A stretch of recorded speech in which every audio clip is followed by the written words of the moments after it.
할렐루야. 오늘은 이 나라에 총선이 있는 국회의원 선거 4월 10일인데 사전투표가 있는 5일과 6일이 되겠습니다. 대한민국 국민이라면 주권을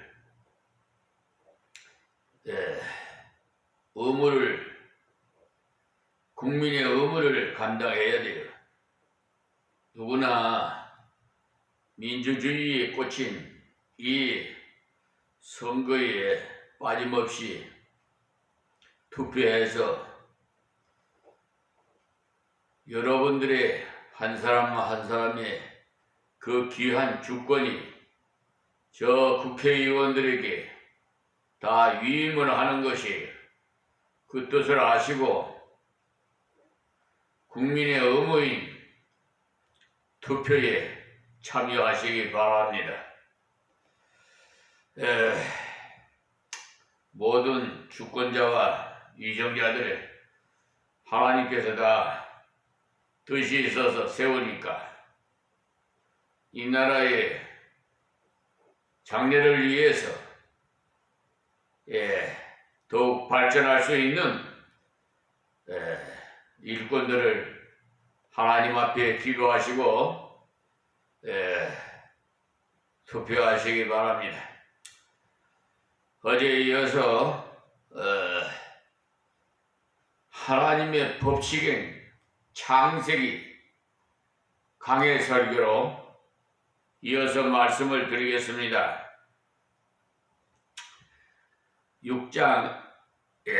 창세기 6장 2절부터입니다. 하나님의 아들들이 사람의 딸들의 아름다움을 보고 자기들이 좋아하는 모든 자로 아내를 삼는지라. 이 말씀은 1절에서 4절까지 내용에서는 왜 심판이 오게 되었느냐, 심판이 오게 된 이유를 썼어요. 왜 심판이 오게 되었습니까? 하나님의 아들들이, 어떤 사람은 이들을 천사라고 하는데 근거 없는 소리입니다. 왜냐하면 천사가 무슨 결혼을 하고 자식을 낳고 합니까? 그런 것은 성경에 없어요. 때문에 여기서 말하는 하나님의 아들들이라는 바로 4장 25절부터 나오는 셋의 후손, 곧 에노스의 후손이에요. 이들이 여호와의 이름을 불렀더라 해서 공적으로 하나님을 경배하고 하나님을 섬겼던 그들입니다.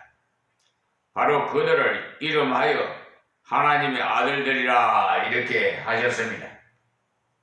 그런데 이 하나님의 아들들이 사람의 딸들의 아름다움을 보고 자기들이 좋아하는 모든 자로 아내를 삼는지라 말씀하시는데, 이 말씀은 언제나 부패의 근본 원인이 어디에 있느냐,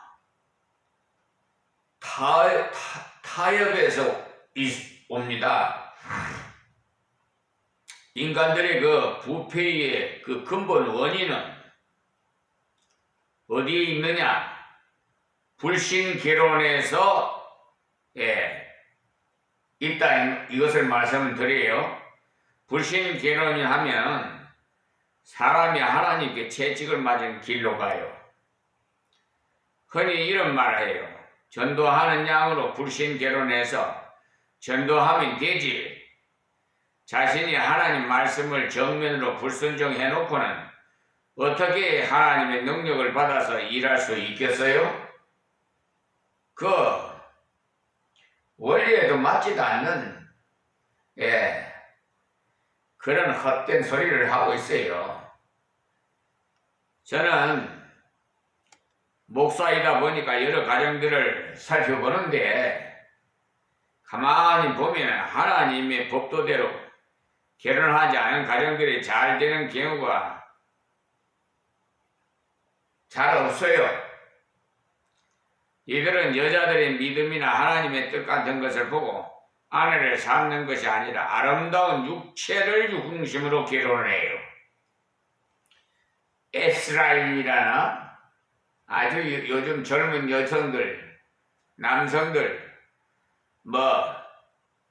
그 헬스클럽에 가서 운동하는 거 좋아요. 또 고급 무슨 화장품을 사용해서 주름살도 제거시키고 성형수술도 해서 아주 어리게 보이게끔, 나이보다 어리게 보이게끔 해서 서로 엔조이를 즐기기 위해서 결혼도 안 하고 또 결혼을 해서도 신랑은 신랑이고 또 애인은 애인이라고 하는 이런 자들이 있어요. 참 그런 거 보면 구역질이 나가지고 하나님이 얼마나 마음이 아프실까. 하나님이 짝지어준 부부가 얼마나 귀한데 말이에요. 자기 남편을 두고 다른 남자를 한 그런 나쁜 짓을 하고 다니고 심지어는 어느 가수는 연애는 필수라고 노래하더라고요. 필수래요, 연애가. 그리고 결혼은 다르다는 또 결혼 상대하고 연애 상대하고 다르대요. 이런 세상이 되었으니 하나님께서 탄식하시지 않겠어요? 주님 빨리 오셔서 세상이 완전히 타락하고 부패하고 썩어가는 것, 이 사회 어두운 세상을 좀 하루속히 오셔서 심판하셨으면 하고 저는 날마다 주님 오시기만을 고대하며 기도하고 있습니다.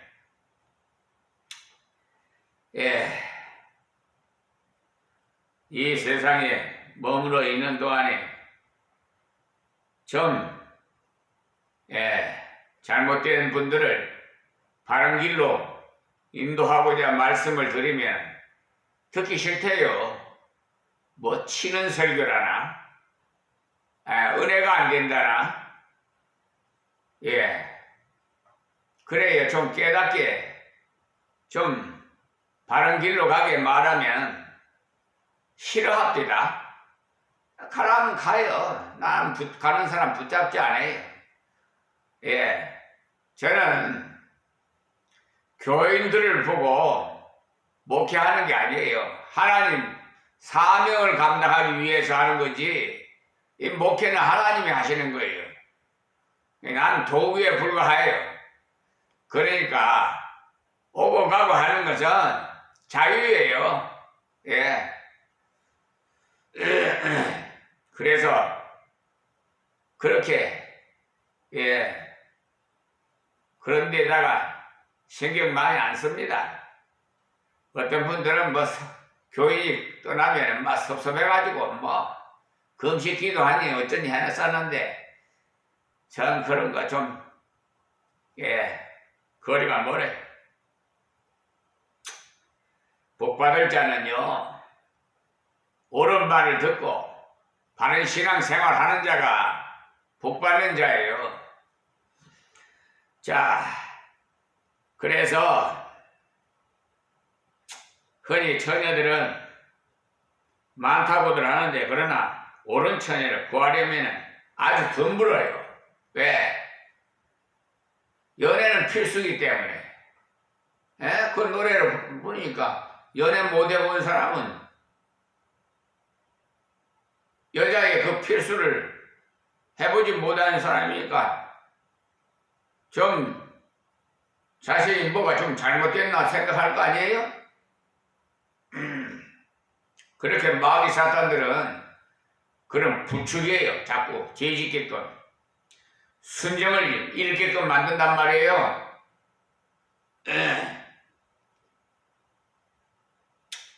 성경에 보는 대로 현수관 여인은요 진주보다 귀하다고 했는데 정말 그래요. 많은 처녀가 교회 안에 있지만은 정말 현수관 처녀를 구하려면 진주만큼이나 귀해요. 그렇기 때문에 결혼을 위해서는 일찍부터 기도를 많이 해야 됩니다. 본인이 열심히 기도를 해야 되고 또 부모님들도 열심히 기도해야 됩니다. 제가 자주 말씀드리기도 하지만 또 결혼식에도 가서 오기도 하고 주례를 서보기도 하는데 참 느낀 것인데 기도를 많이 해야겠어요. 어떤 경우는 믿음 안에서 결혼을 하는데도 가족 상황을 복잡해 어려운 당하는 가정도 봅니다. 그런 모든 것들을 위해서 일찍부터 기도했더라면 그런 모든 것들을 해결할 텐데 준비하지 않아서 낭패를 당하는 경우를 보기도 합니다. 때문에 결혼을 위해서 일찍부터 기도해야 부패에 빠지지 않습니다. 사람의 딸들의 아름다움을 보고 자기들이 좋아하는 모든 자로 아내를 삼는지라. 완전히 그냥 하나님 제껴놓고 자기가 뜻대로 그냥 사는 사람들이 육적으로 사는 사람들이에요. 미모만 보고 그냥 이쁘니까. 여러분 몸매 좋고 이쁜 사람이요 꼭 내가 느낀 체험인데요 얼굴 값을 합니다. 네, 그런 사람이요 조심하십시오. 예, 그냥 현모양처하게 헌옷도 깨끗이 빨아입고 사치도 모르고 그냥 검소하게 생활하시는 여성들을 여러분 찾으십시오. 그렇다고 뭐 거지 모양으로 사는 사람을 택하라는 거 아니에요.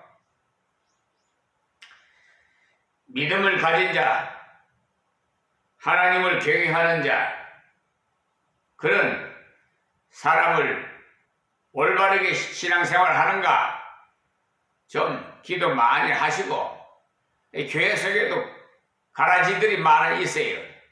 쭉쟁이들이 많이 있단 말이에요. 그러니까 정말 참다운 교인인지 아니면은 가라지인지 분간을 못할 정도로 요즘은 혼합이 돼가지고 심지어 목회자들도 하나님 꼼짝마 내 손에 죽어 그런 정광훈 목사도 있는데 뭐 더 말할 수 있겠어요. 뭐 하나 왜 그런 소리 했느냐고 그러니까 뭐 친구라고 했다고 그러더래. 근데 어느 목사님 내가 참 존경하는 목사님이신데 아니 이번 선거에 뭐 어디 무슨 비례대표를 사진을 찍어가지고 보내왔더라고요. 거기 좀 부탁한다는 식이겠지요. 그래서 아주 그냥 제가 냉철하게 문자로 카톡으로 그냥 소식을 전해드렸습니다. 우리 하나님의 백성들은 특히나 목회자들 하나님의 도구로 사용되는 자들은 하나님의 말씀에 의해서 도구에 불과해 목회에 전념해야지.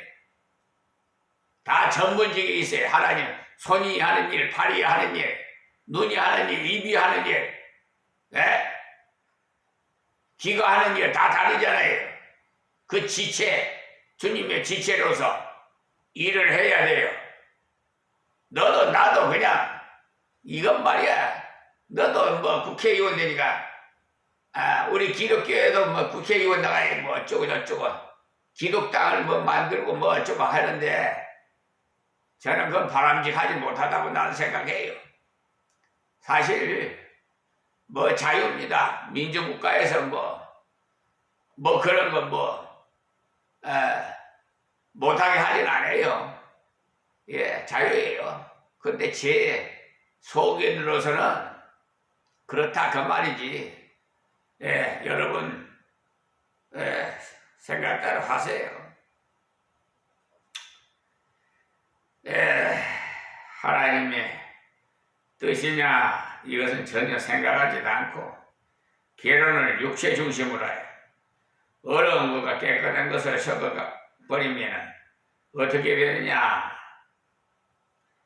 더러운 것과 깨끗한 것 섞으면 더러운 것 돼버리죠. 모두가 더러워져요.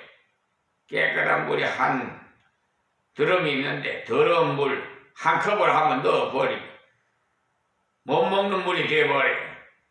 그 물을 먹으려면 더러운 물을 붓고 다시 깨끗한 물을 담아야 돼요. 예? 더러운 물을 버려버리고.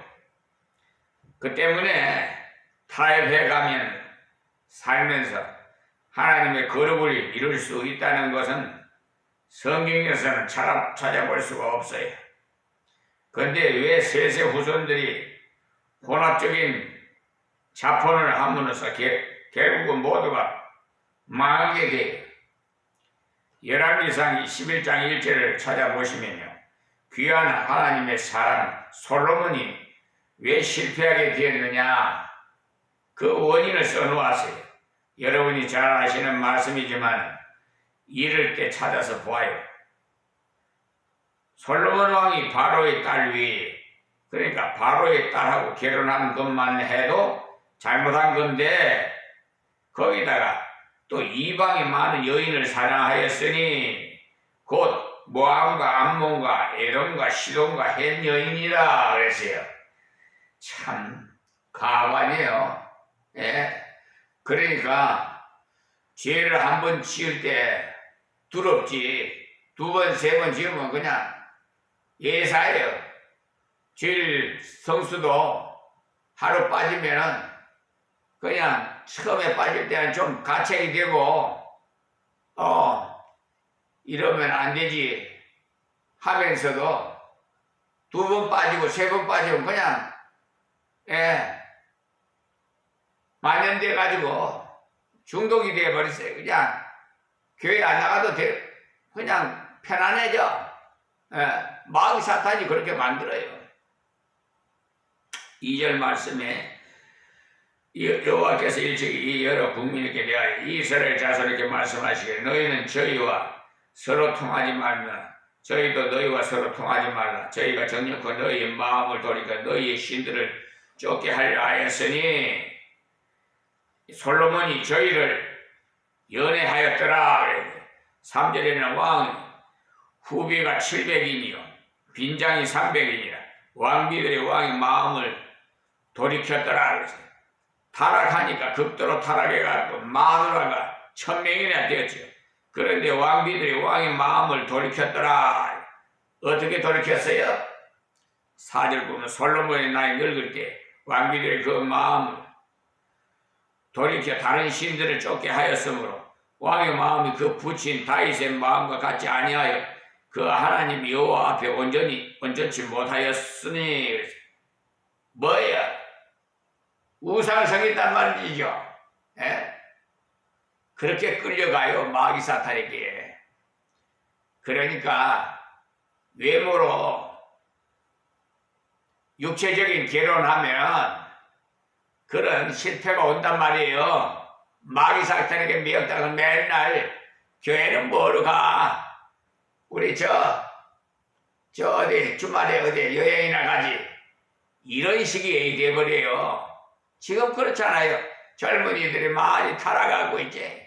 이 교회들 봐봐요. 코로나 이후에 교회 세력이 어떻게 됐어요? 감축돼 가죠.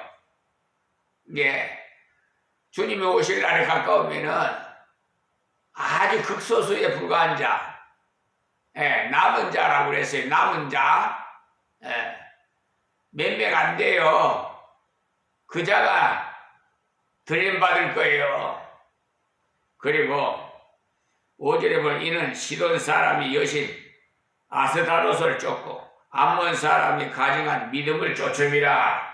6절에 보면 솔로몬이 여호와의 눈앞에 악을 행하여 그 부친 다윗이 여호와를 온전히 쫓음같이 쫓지 아니하고 7절에 모함이 가져간 금오스를 위하여 예루살렘 산에 산당을 지었고 또 암몬 자손이 가져간 몰록을 위하여 그와 같이 하였으며 이 금오스란 아주 더러운 성적 타락의 신이에요.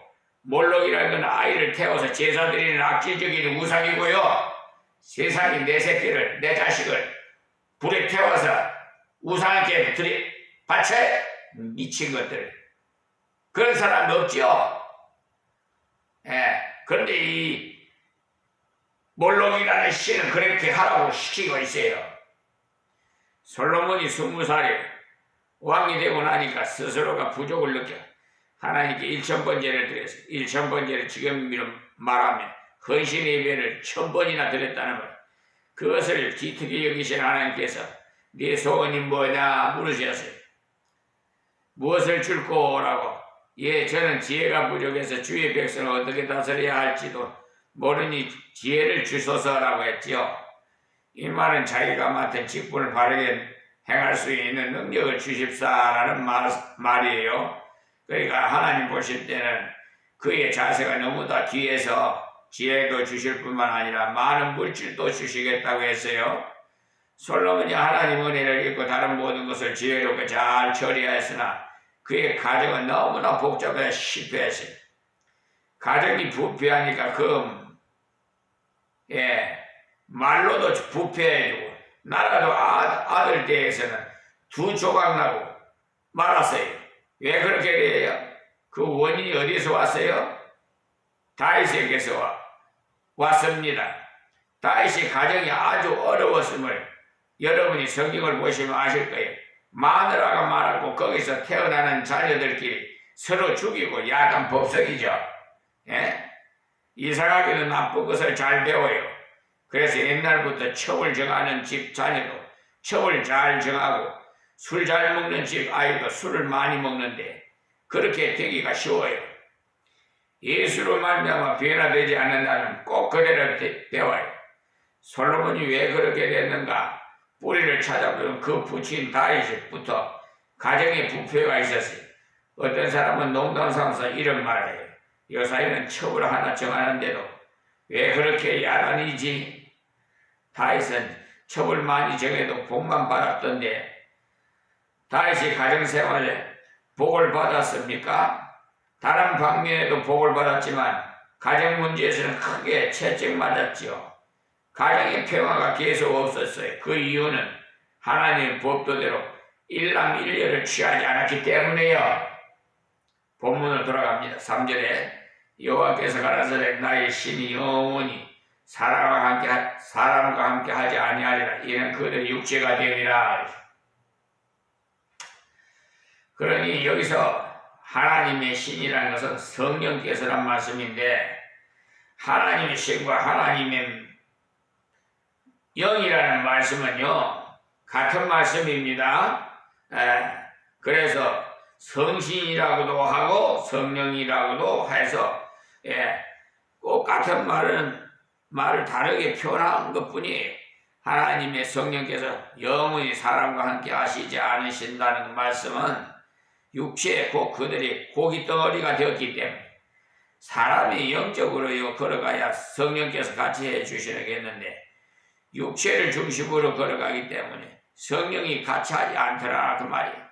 그러니까 아무리 신령한 계통이라 할지라도 자기의 할아버지가 신령했고 아버지가 신령했다 할지라도 자기가 하나님 말씀대로 영적으로 살아가지 아니하면 육체를 즐겁게 하기 위해서 육체대로 살아간다면 성령의 역사는 제거됩니다. 성령의 역사는 함께하지 않아요. 영원히 사람과 함께하지 아니하리니 했어요. 이 말씀은 이 법칙은 영원히 계속된다고 말씀합니다. 육체를 중심으로 걸어갈 동안은 성령의 역사는 제거된다는 것을 말씀해 주시는 거예요. 그것이 신약의 갈라디아서에도 나와요. 갈라디아서 5장에 보면요. 대조를 해 놓았는데 16절부터 한번 볼게요. 내가 이르노니 너희는 성령을 쫓아 행하라. 그리하면 육체의 욕심을 이루지 아니하리라 했어요. 다른 방법이 없어요. 우리가 육체 중심으로 살아가지 않으면 성령이 감동하신 대로 순종해야 된다 이 말이에요. 그리고 17절에 육체의 소욕은 성령을 거스리고 성령의 소욕은 육체를 거스리나니 이 둘이 서로 대적함으로 서로의 원하는 것을 하지 못하게 하려 함이니라. 18절에는 너희가 만일 성령이 인도하시기를 바가 되면 율법 아래 있지 아니하리라 그랬어요. 19절에는 육체의 일은 현저하니 그 음행과 더러운 것과 호색과 또 20절에는 우상숭배와 술수와 원수를 맺는 것과 분쟁과 시기와 분냄과 당짓는 것과 불리함과 이단과 했어요. 그러니까 육체의 일하고 제일 먼저 나오는 것이 음행과 더러움, 호색이라고 했어요. 성적 타락을 말하는 거예요. 또 우상숭배의 술수라고 했는데 이 둘은 같은 거예요. 이상하지요? 앞에서 육체적인 더러운 것은 육체의 타락이고 우상숭배, 술수는 신앙의 타락이거든요.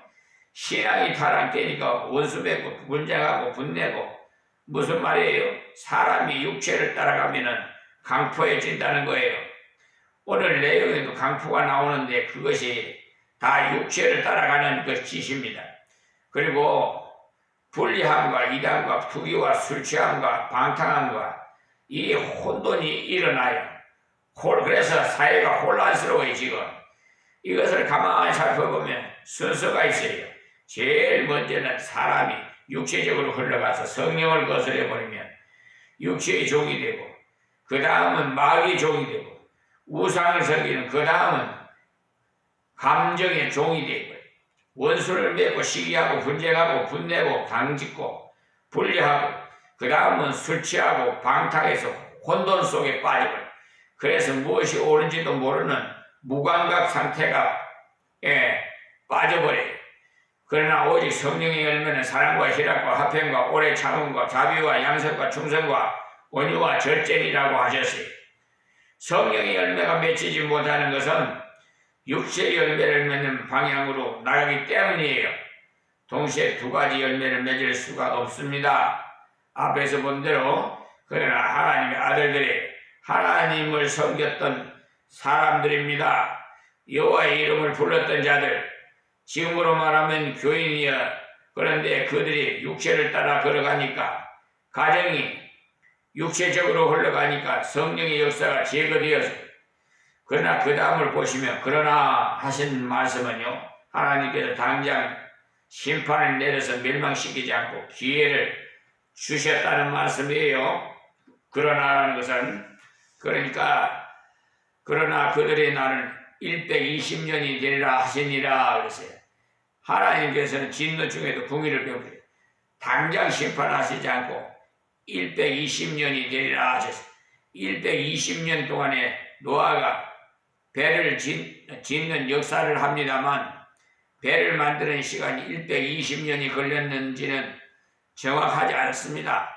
그러나 홍수가 내린 것은 노아가 하나님의 이 소식을 받은 지는 120년 후에 된 사건인 것은 틀림없어요. 노아가 이 소식을 받고부터는 사람들에게 이 소식을 증거하고 나타내는 일을 했어요. 노아가 은혜 입은 증거가 뭐냐 하면 말씀을 받은 것입니다. 말씀을 들은 것이고 그의 심령을 깨어 있었기 때문에 하나님께서 은혜를 입혀주셨어요. 여러분들이 말씀을 들었다면 벌써 은혜 입은 가정이 다른 이상한 복을 받지 않았더라도 말씀을 들었을 때, 말씀이 나에게 하신 것이구나, 이 말씀이 깨달아졌다면 그때부터는 은혜가 시작되는 거예요. 오늘 누가 목사님한테 내 말을 해주었지, 목사님 내 말을 하게, 이런 하시는 분들이 들어있어요. 말씀에 자신이 부딪혔다는 거죠. 제가 전하는 말씀에 혹 여러분이 부딪히거들라 하나님께서 바친 줄 아십시오.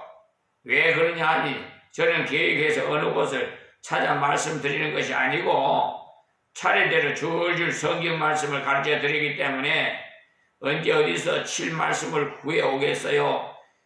그러니 아예 바치거들라 하나님께 바친 줄로 아십시오. 성경을 계속 가르쳐다 보면 때로는 입장 곤란할 때가 있어요. 제가 어느 교회에 있을 때 새벽 기도 시간에 나오지 않던 사람이 하필 그 날짜에 나왔어요. 순서대로 성경을 읽고 가르치다 보니까 하필 그 사람에게 해당되는 말씀 차례가 되었어요. 입장이 참으로 난처해. 다행히 잘 받아들여서 다행이었습니다만 만약에 잘못 받아들이면 곤란한 일이 생깁니다. 그들의 날은 120년이 되리라 하는 이 말씀을 받는 노아는 나가서 증거를 해요. 노아는 말씀 받았다는 그것이 벌써 큰 은혜를 입은 거죠. 그 말씀은 사실은 무서운 말씀입니다. 축복 아니고 세상이 다 망한다는 말씀이었어요. 그러나 하나님의 뜻을 깨달았으니 큰 은혜이죠. 지금 제가 말씀드리니까 콕콕 찔리거들라 그 은혜 받은 줄 아세요. 120년이 되리라 충분히 회개할 수 있는 기회를 하나님께서 주셨다는 말씀. 그때 노아가 전한 말씀도 중요했지만 방주 만드는 자체가 큰 증거예요. 왜냐? 방주를 강가에서 짓는다든지 바닷가에 짓는다든지 했다면 증거가 못 되지요. 산꼭대기에다 올라가서 큰 배를 만들고 있었으니 큰 증거 아닙니까? 지금도 높은 산 꼭대기에 배를 만든다고 하면 구경하러 들어갈 것입니다. 저 김포 어디에 이렇게 지나가면요 큰 배를 이렇게 그렇게 지어놔가지고 거기 그 관광명소로 뭐 이렇게 장사들을 하고 있는데 보기도 좋더라고요. 그 사람이 머리가 뱅뱅 되었나 방주는 어마어마하게 커요.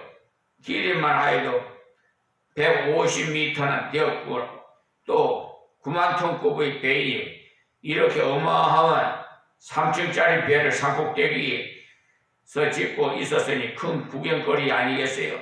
노아는 틀림없이 거부예요. 거부가 아니라면 그런 배를 지을 수가 없죠. 이렇게 큰 배를 산꼭대기에서 짓고 있을 때 많은 사람들이 구경도 하고 물어보았을 거예요. 그 일 해준 사람도 많았을 것입니다.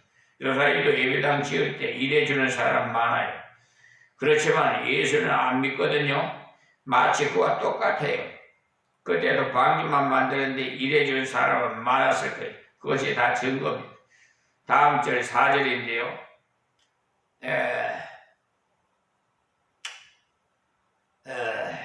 시간이 또 많이 갔네요. 오늘